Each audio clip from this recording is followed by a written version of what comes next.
I'm on a weasel pit.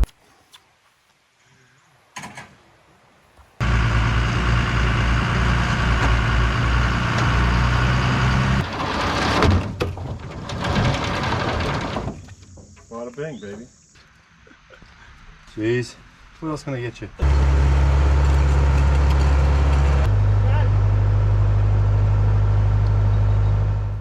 This story starts way back in October of 2020 in the middle of the pandemic, when we took a beautiful trail ride through the wilds of northern New Jersey, and I happened to talk to one of the participants, who was a gentleman that I knew, but only vaguely, and he mentioned in passing that he had met a guy in sort of a few hours north of where I live that had a whole bunch of weasels that he might be interested in getting rid of them.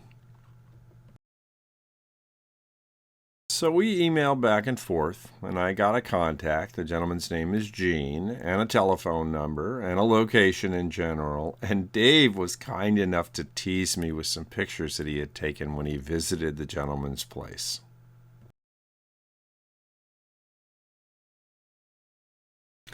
Gene and I had a couple of conversations, and on a cold January day, Pat and Dennis and I jumped in my truck and headed north to go visit him and take a look at his collection, and saw a lot of parts and a lot of weasels, 6 in fact. And while I did not ultimately want to buy 6 weasel hulls, I needed a number of the parts that he had for my T24, and he didn't want people cherry picking the best stuff. He wanted somebody to come in and take it all. So we cut a deal, and I ended up with 6 weasel hulls and all the parts that I needed to finish my T24, which was really the goal. And the possibility of hopefully finding people to buy some of these other projects so that we could put some more weasels on the road. So I'll give you a smattering of what we saw here.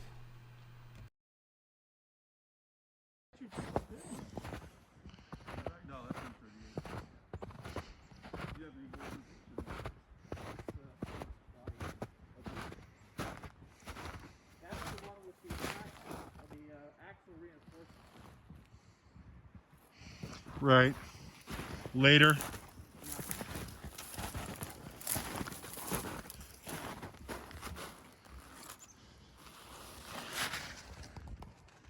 Has the rubber gas tank in it, which runs.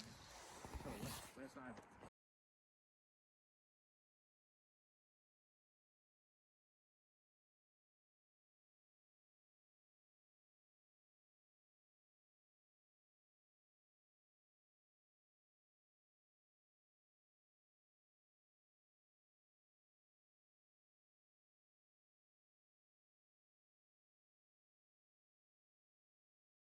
So Mother Nature conspired to keep us away until the end of February, after we had gotten about 40 or 50 inches of snow. We had lots of snow on the ground, and we went up. The plan was to get the yellow weasel here started and go ahead and pull both of them out and bring them home.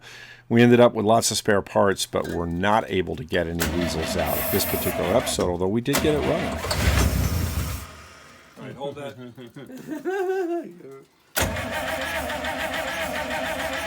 Spray it again. Huh? Well, pop it and see what's inside the bowl.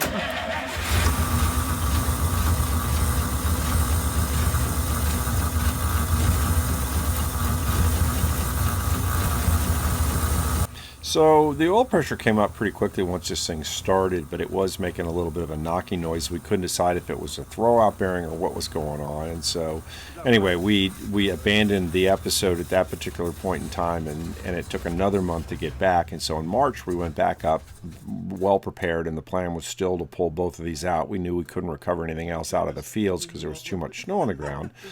But we went back up, well-equipped, charged batteries, tools, etc., etc., etc., and got the weasel running and pulled her out of the barn.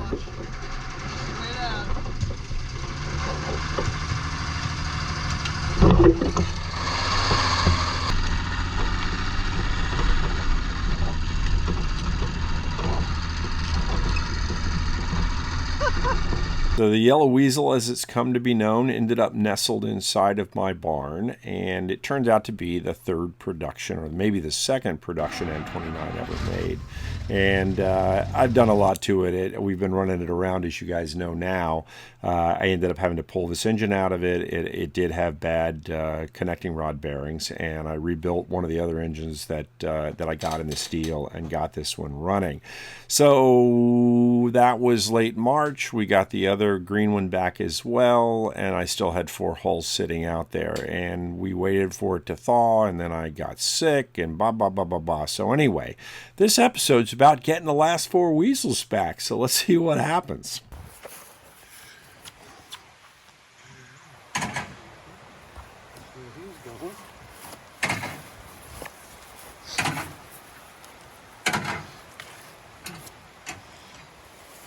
Consolidated. This hole is very nice, gentlemen. Got some holes and stuff in it, but not shabby at all. I mean, they focaccia some stuff up, but overall, a little bit of body work, and that's a nice hull.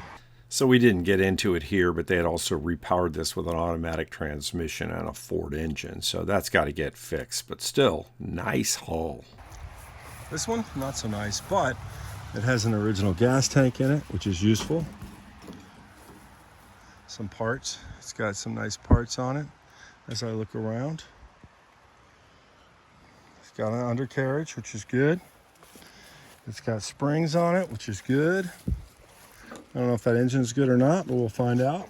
No promises. Doesn't look great, but the hell do I know?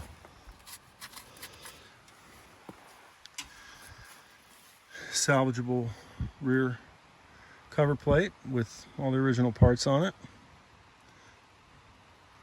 Lots of parts. This hull, this hull tag is gonzoed. No hull tag. So Gene was kind enough to help us load, plus bring 2 of the hulls down himself. So we had a caravan of 4, and we made it back to the farm uneventfully. Yeah. Woo! Weasels, weasels, and weasels. Man, there are weasels everywhere. There are weasels and parts weasels and more. And let's take these off first. So the main goal was obviously to hurt no one and no thing, first no one, and we managed to do that. So again, a great day when you move heavy equipment around and everything else and don't break anything or people. So we were happy about that. Got all the hulls unloaded and lined them all up, and really just wanted to evaluate because I bought them, you know, having looked at the yellow hull quite a bit and the other green one, which I think you've seen before. These other hulls were out in weeds and everything else, and so it was pretty hard to really evaluate what was going on. Plus, they had leaves and stuff inside of them, so it wasn't really till I got them home that I got to really understand what I had gotten. But importantly, like the hull that's coming off right now had an original T24. It's a T24. It's one of the later T24s, but it had a completely original T24 undercarriage on it, and I was missing a number of those pieces. So that hull was valuable to me to be able to swap out some of the later parts that I had on my hull for that one. And again, it's still a very salvageable hull. This hull's about in the same condition that that mine was in when I bought it. So these are very restorable projects. And again, when Gene bought these things over the last sort of 15 years, you know, people really, there were not a lot of people collecting them at the time. And so some of these things were headed to scrap and everything else. So super thankful that he was able to save them. And again, like this hull right here went to a collector friend of mine. This is an early M29, kind of like my yellow one. Really nice hull, really. It doesn't need a lot of work. It needs some hat channel work and stuff. And this one's probably in better condition than the one that I had started with on my T24.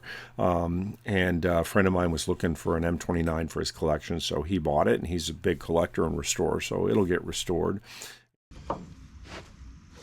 So as I mentioned, I had a bunch of undercarriage parts that I was missing for my T24, and we're going to get into the undercarriage differences in a later episode, but I wanted to go ahead and get these parts off because, as I mentioned, most of these hulls are spoken for at this point, and they're going to other collectors, will be restored and fixed. So this is my T24 that has later style suspension components on it, so I'm popping them off, and I also needed the 2 center springs. I have some later style springs, and I'm trying to get this accurate. So went ahead and moved all this around. It's heavy, hard work, but I was able to do it.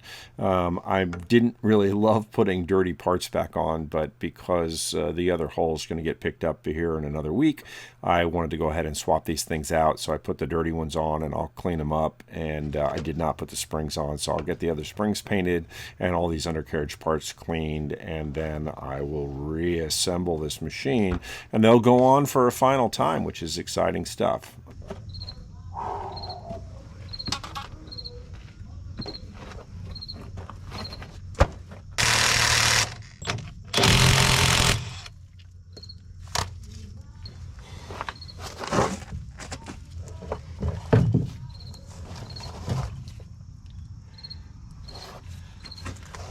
So guys, that's all we got time for. We'll do a walk around on all these holes next episode, but in the meantime, check out some of those other videos. I think you'll find them enjoyable, particularly the one where we got the yellow one running again. But, hope you guys are out in your shop enjoying your projects. Thanks as always for tuning in. Keep your corners square. Patrick Tipton, I'm signing off. I'll see you again next week.